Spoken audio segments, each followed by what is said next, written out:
welcome. Thanks, To Amie. my kitchen. Welcome to my daughter's childhood bedroom.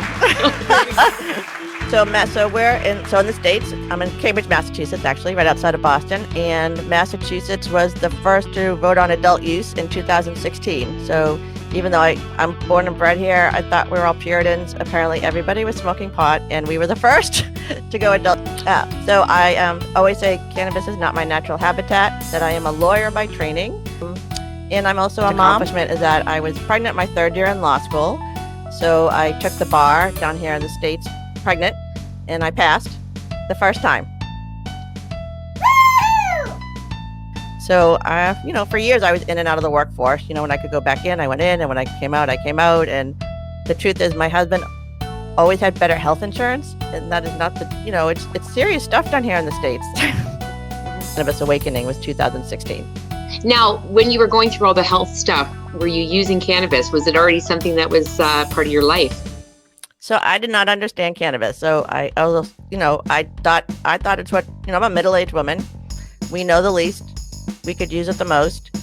We were told it killed brain cells. I really believe that. I would consume it sometimes with friends and have fun and feel great, but then feel guilty like there's something bad. It was a complicated relationship. We wrote a book called Growing Weed in the Garden, and she's helping me find seeds. Like, there's a lot of, steps, and then she's going to kind of help me, support me through this. So I'm going to try to grow my own. This is the year for it. Nice. Anyway. And then 2019, I started the Canna Mom Show podcast. That's when it started. And that's when we met.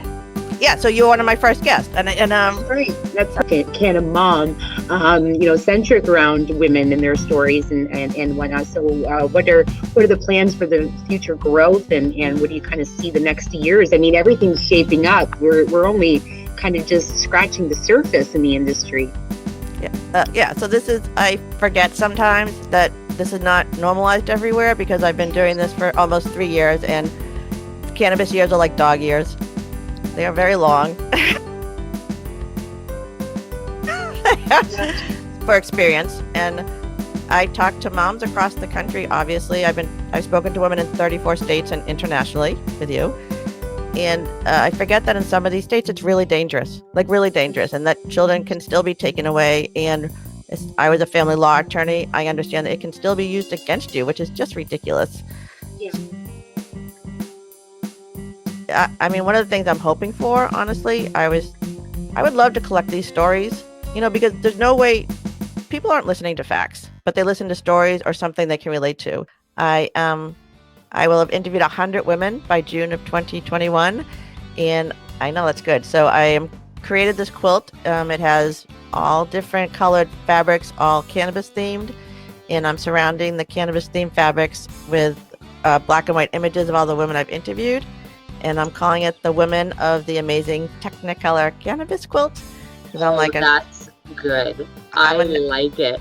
Amy's on there. Probably reach out to Guinness for that. It would be the first, probably Guinness World Records, first Technicolor Amazing Cannabis Dream Coat. Somewhere to get some attention and sort of expose all the women of cannabis that I've interviewed to the world. Absolutely. Yeah, 100%. I have a multiple voice, I guess. I like talking about cannabis, but I do like talking about all these women's issues and how are we going to support the caregivers? That's what we have to do.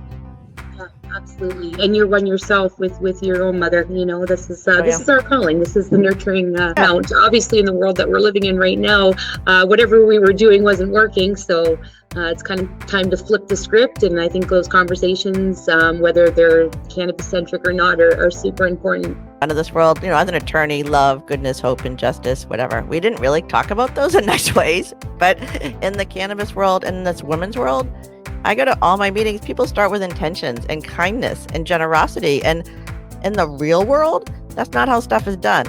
No. So why isn't this should be the real world? I'm just, I want to flip the narrative. Like, the world should make space. Men can join us, but we actually run the world. It's not even, it's obvious. We do our heart in the right place. And so with that, anything's possible. And the passion, like this is hard. It's a hard business to be in. And when I hear people come into it and say, I don't believe in cannabis, but I know I'm going to make money in it, I'm just like, first of all, it's not a belief system. It's a science. And second of all, this is a very hard world to be in. There's nothing easy about it. And unless you have that kind of passion and drive, I don't know how you could get up every morning and keep doing it just for the money. I don't think it's possible, honestly. And who are these people making money? I don't know. I don't know who they are, but I hear they're out there.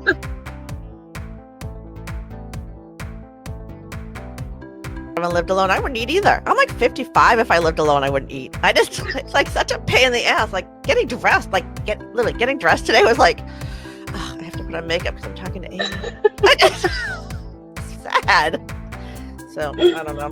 Yeah, I'll be honest. My mom never did processed meals as a kid. She was a stay-at-home mom, so we always had, like a really good meal all the time.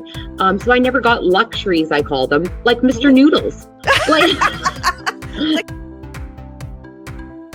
They're excited to do this for little money. Do they think you're cool because of yeah, like I'm like, they're my kids' age, and I'm like, all right, I treat you like my kids, which I apologize if that's annoying, but you guys are nice to me, and I tell you to do stuff, and you just do it. People reach you, Joyce. Where can they download the podcast and listen to you? So we are at the Canna Mom website, www.the.Canna Mom Show, and we are also available anywhere you listen to your favorite podcast. We are hosted in a podcast hosting studio here in Boston called Pod 617, the Boston Podcast Network, and I'm everywhere on social media, Instagram, Facebook, LinkedIn, and soon on Pinterest. That's my new one. And we actually went live this whole time. Oh, okay. That was easy.